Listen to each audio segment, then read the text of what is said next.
Pour en revenir à ça, l'environnement, quand on habite en ville, il faut sortir son chien, hein, ça c'est inévitable, hein.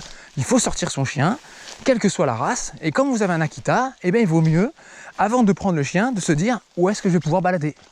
Ah oui, parce que quand on prend un chien de grande race, de grande taille, il faudra le sortir. Alors, je ne fais pas de raccourci, évidemment. Il faut sortir un chien de moyenne taille, un chien de petite taille aussi, c'est sûr. Mais quand vous avez ce genre de chien qui demande un besoin comme ça d'exploration de territoire, c'est même un trait de caractère. C'est pas une dépense physique qu'on parle, c'est vraiment un trait de caractère, une dépense sensorielle, explorer du territoire, sentir des choses, etc. etc. C'est comme ça qu'il va se dépenser, l'Akita. Il faut absolument que vous ayez déjà songé à où vous baladez, quoi. Il faut que vous sachiez, avant même d'avoir adopté votre chiot, savoir où est-ce que vous allez pouvoir potentiellement l'emmener. Si votre vie est faite que de zones urbaines, vous pouvez habiter en ville. Vous mettez les chiens dans la voiture et vous allez en forêt. Mais si vous savez déjà que la forêt, elle est à 1 heure de route, ou une demi-heure, j'exagère, 1 heure, elle a une demi-heure de route, et que ça vous fait déjà 1 heure aller-retour ou plus, et qu'en fait, ça va vous... Au bout d'un moment, ça va vous gonfler et vous le ferez plus. Et que les balades forêt, de 1 fois par semaine, ça va passer à 1 fois toutes les 2 semaines, puis 1 fois par mois, etc. etc. Après, vous vous mettez en difficulté. Vous vous mettez en difficulté, le chien n'a pas pu avoir sa dépense sensorielle quotidienne ou hebdomadaire, etc. Et vous allez pouvoir avoir un chien qui va développer des traits de caractère qui ne vont pas vous plaire, tout simplement. Il pourra être un peu agressif, il pourra là devenir fugueur. Un Akita américain qui ne sort pas de son jardin, il va faire des trous. Hein. Moi je vous le dis, il fait des trous sous le grillage. Il va faire des bonds de 2 mètres pour sauter par-dessus. Il va trouver une solution, le chien. Hein. Je vous le dis tout de suite. Hein. C'est assez ski ou Akita, etc. Même combat. Hein. Il va vous faire de ces bonds de folie ou gratter la terre. Il va péter un plomb. Un chien, ce genre de race qui ne sort pas de son jardin, il va foutre le camp. Là, vous allez avoir la fugue. Hein. Voilà. Et puis la fugue derrière pour tout explorer. Vous savez, c'est comme s'il sortait de nu. Dans un monde inconnu, en fait. Ça fait un peu Jurassic Park, quoi. Quand ils ont mis le dinosaure entre 4 murs, c'est exactement pareil. Hein. Il va sortir, il va se dire où est-ce que je suis là? Qui c'est le patron? Où est-ce que je suis dans la chaîne alimentaire? Où est-ce que je suis dans ma hiérarchie du quartier? Enfin voilà, on peut s'imaginer tout et n'importe quoi. Il n'est jamais sorti, il ne connaît rien. Il n'a jamais rien vu. Ça, c'est la partie la plus grave. Hein. C'est des erreurs, c'est pas la partie, c'est une des erreurs les plus graves. Hein. Les plus simples à résoudre et les plus graves à faire après dans l'éducation et dans la perception du monde de votre chien, quoi. Donc là, il faut sortir. Hein. Si vous savez que vous allez faire une vie entière de ville, faudra pas s'étonner que l'Akita il ait des problèmes avec ses congénères dès qu'il en voit un. Faudra pas s'étonner que l'Akita, quand il voit un petit chien, il se dise c'est une proie. Mais en fait, pourquoi? Parce que son instinct de chasse, il peut pas l'assouvir sur une vraie proie. Alors il va l'assouvir sur un truc qui ressemble à une proie. Voilà. Donc vous allez balader votre Akita américain, vous allez croiser un teckel, un Yorkshire, un je sais pas quoi en ville, parce qu'en plus de ça en ville, il y a beaucoup de petits chiens, il y a beaucoup de gros chiens à l'extérieur des villes, en campagne, etc. C'est souvent le cas, on va dire. En statistique, c'est ça. Donc, si vous avez un gros chien en ville, vous allez souvent croiser des petits chiens, vous allez avoir le plus gros du quartier, le plus gros de la ville, en gros. Et donc lui, très vite, il va pouvoir, déjà hiérarchiquement, se mettre au-dessus de tout le monde, c'est normal, hein, et à force physique, hein, c'est lui le patron par définition. Hein. Il n'y a pas débat, quoi. Et du coup, chaque fois qu'il va croiser ses petits chiens, il va dire, j'ai rien d'autre pour assouvir mon envie, pourquoi pas, je le prendrai pas pour une proie, celui-là, tu vois. Ou un chat c'est un classique. Le chat aussi, etc. etc. Donc, oui. Et là, on va dire après sur internet, mon Akita il est agressif congénère, les petits chiens c'est pas possible, les petits enfants qui braillent, qui ressemblent à des petits trucs c'est pas possible, qui ressemblent à des petites proies, je veux dire c'est pas possible, il se met à chasser tout ce qui bouge, je croise un pigeon, il me tire en laisse, il me fait faire un vol plané, oui, mais là est-ce qu'il n'y aurait pas une erreur de casting? Est-ce qu'il n'y aurait pas une erreur de casting sur la vie, l'environnement que vous voulez offrir à un chien qui en demande un totalement différent. Voilà. Et moi, je crois qu'elle est là, la question. Tout simplement. Là, je suis presque en train un peu de m'agacer dans ce que je dis, mais c'est tellement aberrant d'entendre ça Vous savez que vraiment dans votre environnement, même prendre la voiture, trouver un parc, c'est pas possible parce que c'est ou trop loin, ou trop chiant, ou trop long, etc. Ou que vous aurez pas le temps ou l'énergie pour le faire. Là, par contre, c'est un problème. On n'est plus sur vivre en ville, là. On est sur vouloir faire vivre son chien constamment en zone urbaine. Là, je dis non. L'Akita américain ne pourra pas faire ça. Ne pourra pas être stable, clairement, si vous lui offrez que ça. C'est pas possible. Il va après faire un transfert, son instinct de chasse, il va l'assouvir. Mais il va l'assouvir sur quoi? Sur le chat du voisin. Il va l'assouvir sur des petits chiens. Là, en ville, elle peut se dire, bon, bah, ce petit chien, il fera l'affaire. Il va exciter mon envie de chasse, et ben voilà, et je vais croquer, etc. Et puis le chien, qu'est-ce qui va se passer? Évidemment, il va pas se laisser faire. Il va croquer, il va se défendre, et bam, bam, bam. Et là, c'est fini, hein. Vous rentrez dans une mauvaise spirale. Pourquoi? Pas parce que votre chien est agressif envers les autres chiens, pas parce que votre chien ne tolère pas les petits chiens, comme on le dit souvent. Oh là là, mon Dieu, combien de fois je l'ai entendu ça? Le gros chien ne tolère pas le petit, ou l'Akita prend les petits pour un lapin. Bah oui, il les prend pour un lapin. Pourquoi? Parce qu'il n'a jamais vu le lapin, parce qu'il n'a jamais senti l'odeur d'un lapin, parce qu'il vit en ville, parce qu'il n'a rien à y faire. Malheureusement, c'est ça l'histoire. Donc il va développer l'intérêt sur ces petits chiens à défaut. Voilà, à défaut. Et là, vous allez au drame, hein, parce que même si c'est une morsure qui est non intentionnelle de tuer, d'amusement, ce que vous voulez, l'Américain est tellement puissant que vous croisez un petit chien de moins de 5 à 10 kilos, il va le plier en un coup. Hein.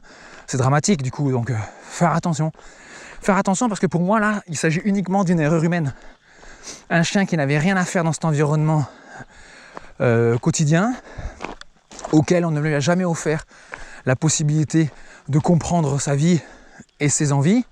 Et après, on part à l'accident et on lui rejette tout sur la faute, toute la faute sur le dos.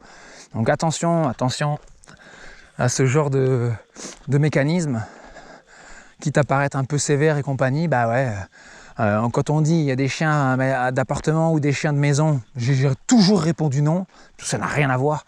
Donc que vous ayez un jardin ou un petit appartement, ça change rien, mais pour aucune race, à part les chiens de protection de troupeau qui eux n'ont rien à faire en appartement ni en ville, mais c'est des cas particuliers. Sinon tous les autres, il suffit de les sortir dans des environnements riches et variés et tout peut se passer correctement.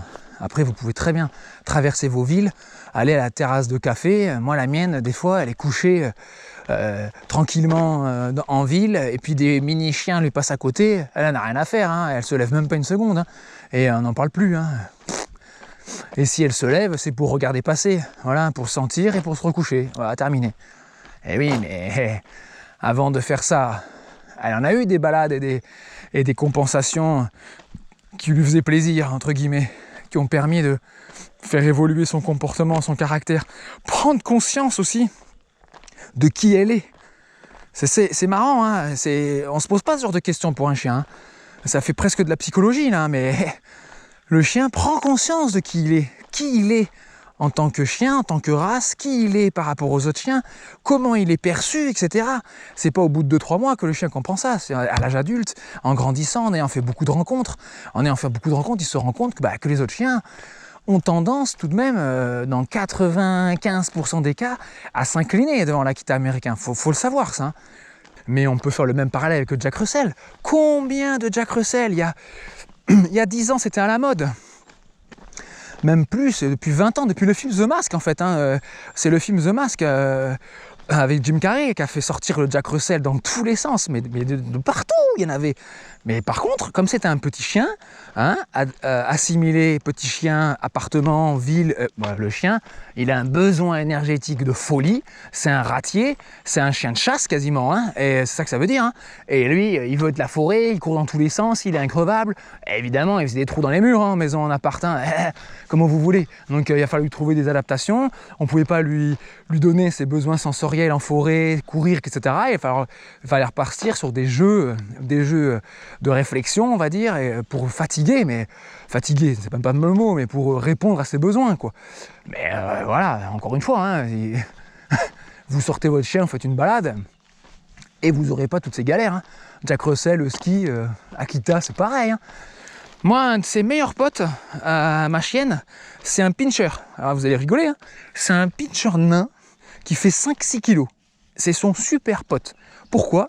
Parce qu'il a un instinct de chasse comme elle. Et quand on part à balade avec le maître qui est devenu un ami au fil des mois et années, ils partent. Lui, il est aboyeur, il va chasser dans un coin, elle le suit, ils font équipe. C'est extraordinaire à voir. Ça, vraiment, voilà. C'est comme ça qu'il faut être, je trouve, avec ces chiens. C'est s'émerveiller un peu et regarder leur comportement, tout ça. Voilà, l'instinct de chasse, c'est une chose. Mais quand vous voyez ça, qu'ils mettent au point des stratégies à deux, elle passe dans des endroits où lui ne passe pas parce que l'herbe est trop haute et lui il est tout petit, et que lui, à d'autres moments c'est lui qui passe parce qu'il arrive à se faufiler et pas elle. Ils s'avertissent l'un l'autre, mais c'est de la folie. Quand vous voyez ça, c'est extraordinaire. C'est vraiment fascinant. Lui, écoutez bien, il est encore beaucoup plus dur à contrôler que la mienne. Donc vous voyez, le trait de portrait de l'Akita, attention, attention. En fait, attention, pourquoi? Parce que c'est un gros chien. Un gros chien, ça peut faire des dégâts, un gros chien, ça fait plus peur, un gros chien, ça fait plus mal. Et un pinscher, au final, au niveau comportemental, il est même au-dessus dans son instinct de chasse que la mienne. Vous voyez, il est incontrôlable quasiment. C'est-à-dire que lui, quand on va en promenade, on le perd. On le perd littéralement. C'est-à-dire que quand il part sur une chasse, la mienne, je la rappelle, elle finit par revenir, même si c'est pas instantané parce qu'elle est loin ou je sais pas. Lui, des fois, il ne revient pas. Il est déconnecté complet, et après aussi, il n'a pas la capacité de revenir tout de suite, revenir du premier coup au bon endroit et tout ça. Et vous voyez, on n'a jamais parlé du comportement d'instinct de chasse d'un pinscher. Tout le monde s'en fout en vrai. C'est ça qui est triste. C'est que tout le monde s'en fout, ça n'intéresse personne. Voilà. L'Akita, on en fait tout un fromage. C'était une petite aparté avec son grand pote chasseur. Et je peux vous dire qu'on a fait des balades, on a ri avec mon ami là. Qu'est-ce qu'on a ri. Des fois ça le fait pas rire lui quand on le perd le petit. Enfin, là c'est vraiment le mot, on le perd, on sait même plus où il est. On a pris 10 sentiers différents. Et le truc c'est que moi quand je la rappelle, la mienne, elle traverse tous les sentiers, elle casse tout en fait. C'est un bulldozer l'Akita. Il passe et saute par-dessus les branches, elle pousse tous les ronces et les trucs, pouf, elle arrive à destination. Le petit, lui, il est obligé de faire le tour. Regardez-moi ces andouilles. 10 minutes qu'on les cherche. Voilà. Ils étaient partis à la chasse. Vous voyez qu'elle peut faire équipe, même avec des petits chiens. Un teckel femelle, un pinscher mâle. Ils sont partis à la chasse. Ça fait un quart d'heure qu'on les cherche. Voilà. Mon ami était parti chercher la voiture pour récupérer les petits. Et ils sont tous là. Dans quel état tu t'es mise, toi? Ah là là là. Et toi? On n'a pas un pour attraper l'autre. Vous voyez, l'instinct de chasse, ça ne concerne pas que les gros chiens.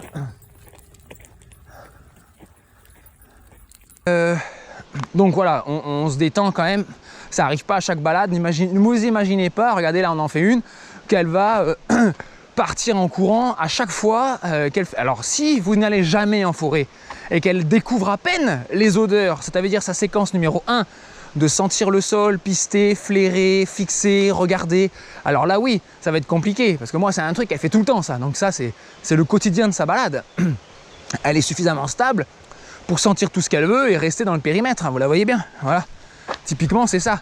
Après quand elle va commencer à s'éloigner un peu plus, ou à essayer de courir derrière quelque chose, des fois elle voit rien, elle se met à courir. Et là, dans la séquence poursuite, très facile, entre guillemets pour moi, de la bloquer, soit par un pas bougé, soit par un rappel en lui disant ici, etc., etc. Voilà, là je crois même qu'elle a cru que c'était pour elle là, non?